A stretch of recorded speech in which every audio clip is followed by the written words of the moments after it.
হে আজকে আর্জেন্টিনার second match Argentina versus Austria 10:30 থেকে চালু হবে। তো আমরা ওয়াচ অলং করতে কিন্তু এই ম্যাচটা চলে আসবো। আই হোপ তোমরাও চলে আসবে। এবার আমি এই ভিডিওটা আগেও শ্যুট করেছিলাম, কিন্তু দেখছি ভিডিওটা আপলোড করার সময় ভিডিওটা আমি যাই বাই চান্স ডিলিট করে ফেলেছি, ফোনের স্টোরেজ ভরে গেছিলো বলে। তো প্রিভিউ আর্জেন্টিনা ভার্সেস অস্ট্রিয়া, এই ম্যাচে কী কী হতে চলেছে আমি আগেই বলেছিলাম। এই গ্রুপের সব থেকে বেস্ট টিম আর্জেন্টিনা, সেটা আমরা সবাই জানি।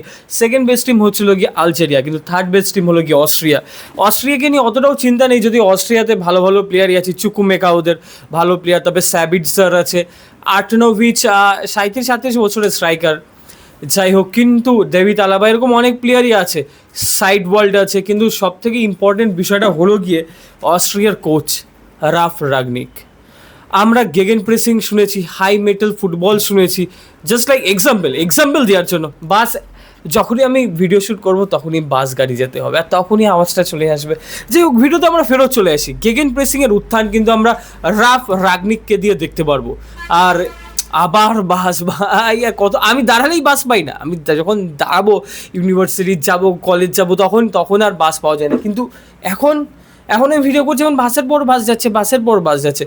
ব্যাকগ্রাউন্ডটা কেমন, আরও জার্সি আছে কিন্তু হ্যাঙ্গার নেই, তার জন্য আরও জার্সি আমি টাঙাতে পারিনি এখানে। যাই হোক, আমরা যেটা চলে আসছি গেগেন প্রেসিংয়ের উত্থান কিন্তু আমরা দেখতে পারবো রাফ রাগনিকের দ্বারাই হয়েছে মেনলি। এবার আমরা যদি অরিজিনে যাই তাহলে তো আরও পিছনে যেতে হবে। কিন্তু রাফ রাগনিক যে গেগেন প্রেসিংটাকে কিন্তু নিয়ে এসেছে জার্মান ফুটবলে, রাফ রাগনিকই সেটা, যেটা আমরা ইয়র্গেন ক্লপের ফুটবল যদি আমাদের ভালো লাগে, কিংবা এখন লিভারপুলে ইরোলা, হানসি ফ্লিক, বার্সেলোনা সেরকম ফুটবল যদি আমরা দেখতে চাই, রাফ রাগনিকি কিন্তু এই ফুটবলটা নিয়ে এসেছে। সো এই কারণে আমি বলছি অস্ট্রিয়া কিন্তু একটা ট্রিকি টিম হতে পারে, যেখানে ওরা হাই লাইনে হাই প্রেস করতে থাকবে। যারা তোমরা লিভারপুলের ক্লপের খেলা দেখেছো, বর্ণামতির ইরোলার খেলা দেখেছো, কিংবা হানসি ফ্লিক বার্সেলোনায় আমরা কিন্তু দেখতে পারি কি হাই ইন্টেন্সিটিতে প্রেস করে। তো ওইটা একটা মুশকিল হতে পারে। কিন্তু আই হোপ যখন লিও মেসি আছে, 1-1 খেলা হবে, মানে সব জায়গায় যখন হাই প্রেসিং করছে, ম্যান টু ম্যানে হবে, 1-1, লিও তো কাউকে না কাউকে বিট করে ডেফিনেটলি এক সময় দেবে আর চান্স ক্রিয়েট করে ফেলবে।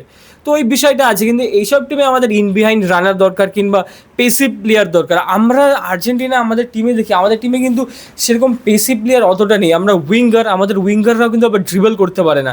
আমাদের লাস্ট উইঙ্গার যে ড্রিবল করতে পারতো সে ছিল হলো গিয়ে অ্যাঙ্কেল ডি মারিয়া, কিন্তু ডি মারিয়া এই ম্যাচে নেই। ডি মারিয়া তো ওয়ার্ল্ড কাপে নেই, রিটায়ারমেন্ট করে নিয়েছে। তো সেই ক্ষেত্রে কিন্তু আমাদের আউট অ্যান্ড আউট ড্রিবলের উইংয়ে নেই, আমাদের কিন্তু সত্যি নেই উইংয়ে। একটু ভেবে দেখো, নিকো গোনসালেস ড্রিবলার, লামিন ইয়ামালের মতন ড্রিবলার না। মানে আমি একটা এক্সাম্পল নিচ্ছি, জুলিয়ানো সিমিওনে একদমই না।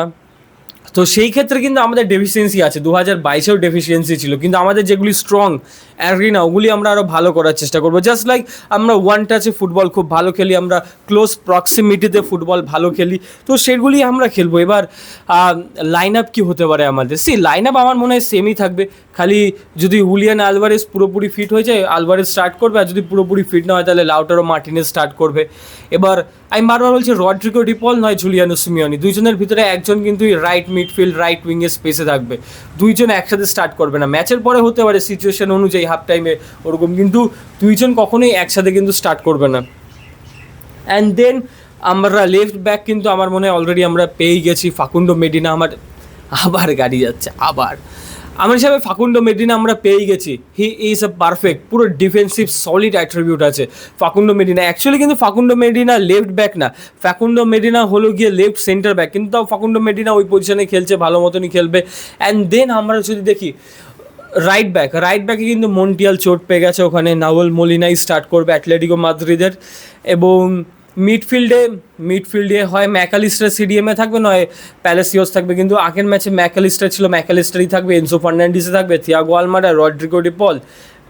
টিম লাইন আপ মানে অলমোস্ট একই থাকবে, খালি নাওয়েল মোলিনা ওখানে আসবে, আর ওখানে যে লাউটারোর বদলে যদি হুলিয়ান আলভারেজ ফিট থাকে আলভারেজ আসবে, আর ডিবু তো গোলে থাকবে, এই নিয়ে কোনো সন্দেহ নেই।